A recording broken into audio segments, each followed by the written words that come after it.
Today we're going to tell you about the airport that we show you every week. Can you guess which one it is?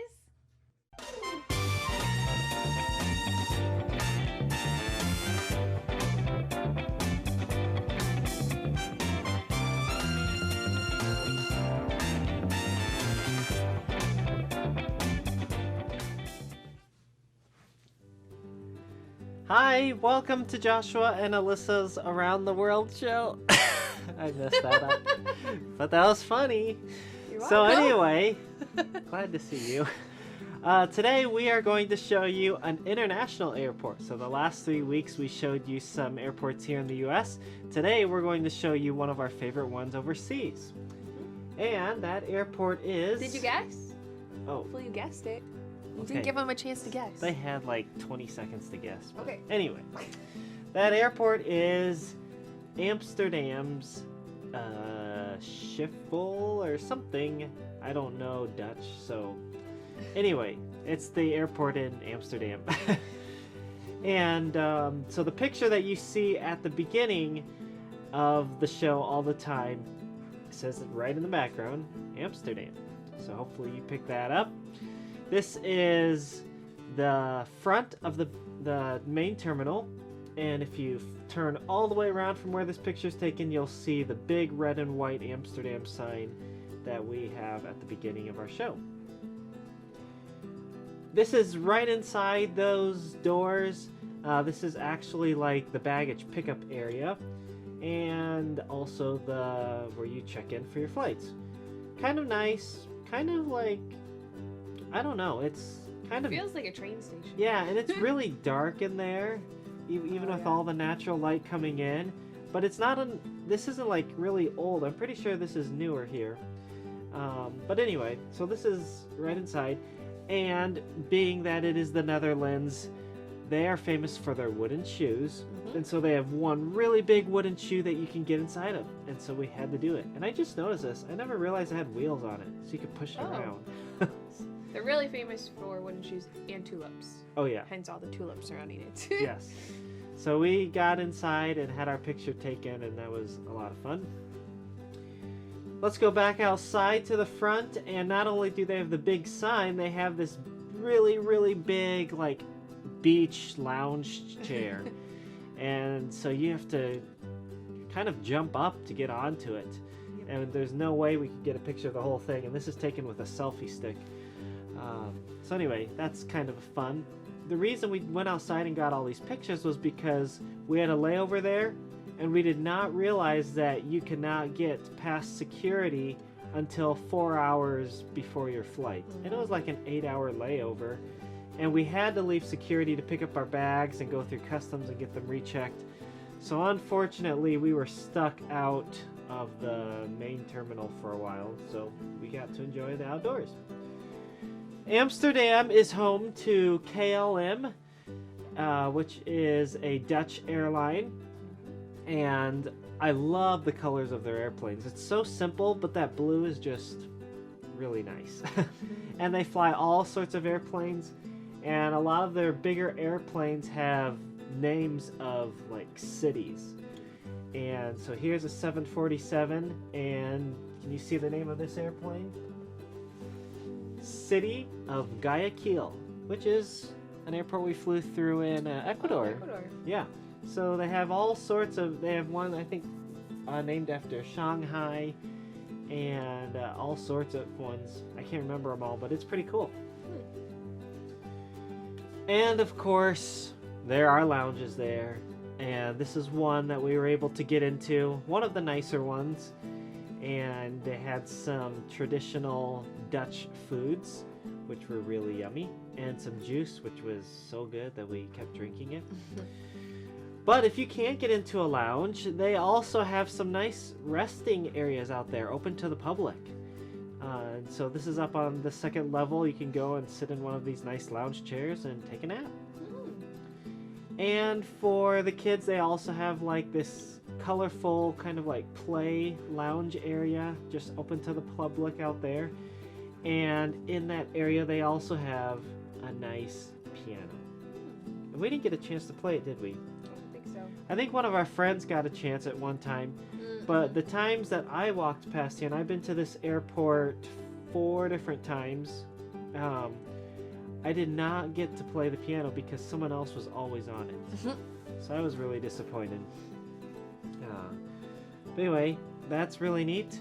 The first time I went to Ghana, it was by myself because we weren't married yet. And on the way back, there was this guy that sat next to me, and he was flying from Ghana, I think, to the U.S. for the first time. I think he's from the U.S., but he had family in Ghana, so he was flying back through Amsterdam. And I said, hey, you want to go to a lounge with me for free? And he said, sure. So I brought him into the lounge. And I think he really liked that. This is really cool, too. They have this globe that rotates up on the second level outside a Starbucks coffee shop.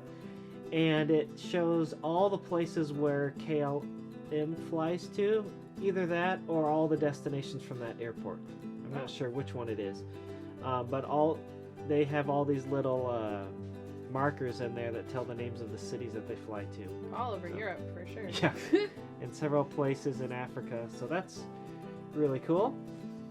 And so that is the airport in Amsterdam. Oh, you should go back to that picture one more time. I just noticed something. Okay. They also have up on the ceiling a whole bunch of different airports that they fly to. Do you see those all lit up? Oh. They have like EDI, FLR, SXB. Those are the 3-letter symbols for all these different airports. Oh, that's cool. Yep. LUX up there in the top right-hand corner. That would be Luxembourg. Yeah. So it's they have some really neat design things here, and it's one of those airports that's fun to walk through and just look at everything because there's so much to see, and they have some really creative things in there. It's also really busy. Yes, I do remember at that. least it was before COVID. I'm sure it is busy again now, but we haven't been flying internationally since COVID started, but at that time it was really busy. So yeah, main airport, a big main airport in Europe. Okay, got some more missionary stories. Yeah. So last time we talked about Cameron and how he decided he was going to be just like the people and he was going to eat the food just like the people, and that meant he even had to eat worms. But he finished that translation for the people in Guatemala, and so he was thinking, well, I wonder where God is going to lead me next, and an opportunity came to go to Mexico. And he prayed about it, and he felt like God was leading him to go to Mexico. So he packed up his car with a trailer behind it, and with his wife and some translators, and he decided, we really should have a name for this group of people working together to translate the Bible into so many languages. And he decided to call their group the Wycliffe Translators after John Wycliffe, who did a lot of work in translating the first Bible into English from Latin. So he thought that would be kind of like a special way to honor John Wycliffe. So he packed up his vehicle with these people who are going to help him translate, and they drove to the border of Mexico. And they had a really hard time at the border. The officials did not want to let them in to the country of Mexico. And Cameron asked, please, we just want to come in. We really want to help the people. But eventually the officials gave in and let them come in, but it was really tough. So they decided to live in a small city, or a small village of Tetelcingo. And when they set up their space there, they set up their little trailer house, and they decided they were just going to grow lots of their own produce and lots of vegetables and fruits and all sorts of things. And so Cameron spent a lot of time just working on his garden space as he was learning the language of the people in the area. And he thought it would be really helpful for the people of the area to also learn how to garden and to plant and to care for things. So he began to teach the people of the village these skills so they could grow a lot of their own food as he learned their language to be able to do some translating. Well, one day he was working out in the garden, and a very fancy car pulled up, and out of the car stepped the president of Mexico. And Cameron was a little surprised at first. And the president saw the beautiful gardens that Cameron had, and he said, is this something that all translators do? Do they all come and have such beautiful gardens? And Cameron said, well, we do. All the translators that I brought with me, we all have these beautiful gardens, and we're teaching the people of the area how to grow their own food too. And the president said, this is wonderful. You should bring all the translators that you have to come and teach our people, to come be part of our communities. So Cameron got to have a really great opportunity to share even the good news of Jesus with the president of Mexico. So lots of other translators were able to come into Mexico because Cameron had a good relationship with the people in the village and because he did something to help them out. And he worked really hard, and he was able to get the Bible translated into their language. But one day he was thinking again, he felt like God wanted him to move on to another place. And his motto was always forward, because he thought God always wanted to keep moving him on. And there are so many people around the world that don't have the Bible in their own language. And that's still the case today. There's still a lot of people groups that don't have the Bible in their language. So Cameron thought it was probably time God must be getting him ready to move on to the next place. And sadly, while he was in Mexico, his wife died, and he later met a teacher named Elvira, and he married her. And, Elvira, his first wife, had died. Now he married Elaine. They both have the same first letter of their name, so I got them mixed up. Elaine. And Elaine reminded him, Cameron, we did get an invitation one time from the Minister of Education down in Peru that we could go down there and work on a translation in Peru. So Cameron thought, well, maybe we should take a trip down there to see. So they flew down to Peru, and they heard that there were lots more groups of Indian people that didn't have the Bible in their language. So they thought, well, this is probably about the next place for us to be. And so they lived once again in a little village on a river, and their first daughter, Grace, was born there. And they lived among the people, and they tried to learn the language and eat like the people and do the things just like the people in the area. But Cameron realized he really wanted to go further into the jungle, and he looked at a map of South America and realized the Amazon jungle is really big. It's bigger than the United States. And he thought, there are lots of people groups in the jungle that need to know the good news of the gospel, but how are we going to get to them? He had just heard recently about a couple and their little baby, and then a couple guides who had gone into the jungle and who had died because they couldn't get people to respond to their call for help, and because it was such a long ways from everybody else. So he thought there's got to be a better way to get to those people who still need to hear the gospel and they need the Bible in their language. And then he thought, what about an airplane? An airplane travels really fast, and you could get there a lot faster and not have so many problems with communicating with people. You could get in and then leave again. So he began looking around, but he could not afford to buy an airplane. That was going to be way too expensive. And he tried to tell people, like, if you could give money, this would help us. We'd be able to share the gospel with lots of people in the jungle. But nobody really understood the need for him to have an airplane. They thought that sounded kind of silly. So instead, he paid a pilot to fly them in a little plane. So they loaded up in the plane, Cameron and his wife and his little daughter, and they took off at the runway. But something happened and the plane crashed really soon after taking off, and gasoline began to spill all over the ground. And gasoline is very flammable, so if they had something that would spark, it could light a fire. Thankfully, there was a group of campers close by, and they came over when they heard the sound of the plane, and Cameron and his wife had blood all over them, and they didn't look very good. And he said, quick, take my baby and take her far away just in case there's fire. But they were in really bad shape. And when they took the baby away, finally Cameron and his wife were able to kind of crawl out of the plane, and they had lots of broken bones. They did not look good at all, but they asked some of the campers, please, if you have a camera, please take pictures so we can show people that we really do need a plane and how this could help us in our ministry.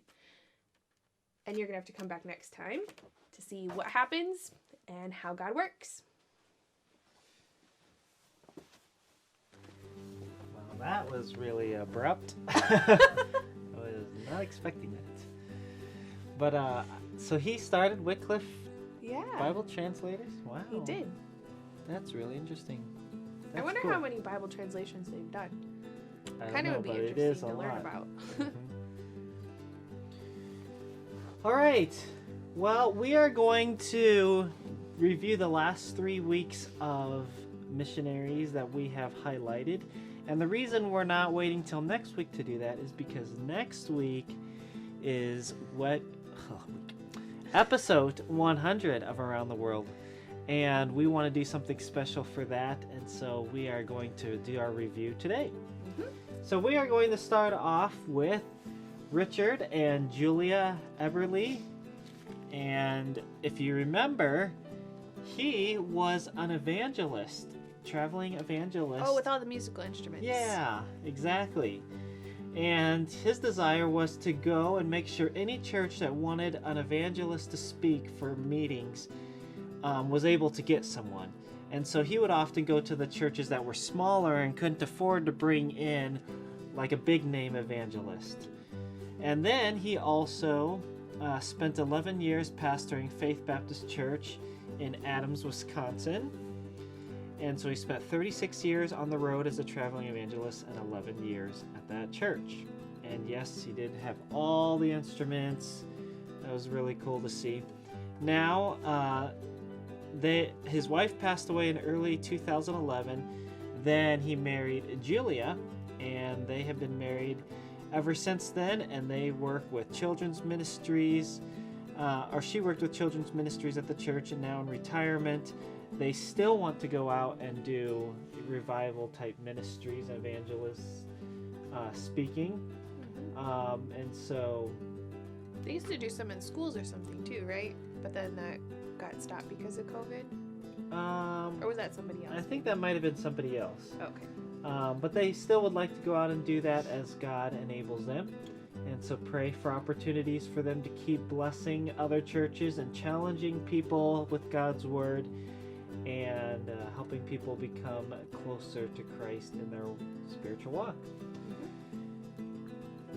Then why don't you tell us about your friend Lydia?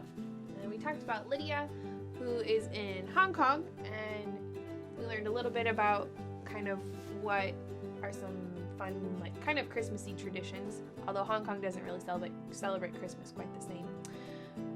But the COVID situation has gotten significantly worse even since the time that we talked about her and shared about her ministry out there in Hong Kong. So they have lots more rules, and there's a lot of people getting sick.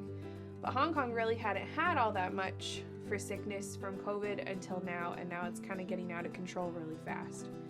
So she would definitely appreciate prayers, just like to be encouraged, because it's not fun to be stuck by yourself for a long time, and her church people aren't getting together, and school people aren't getting together, and it's just kind of lonely, I think.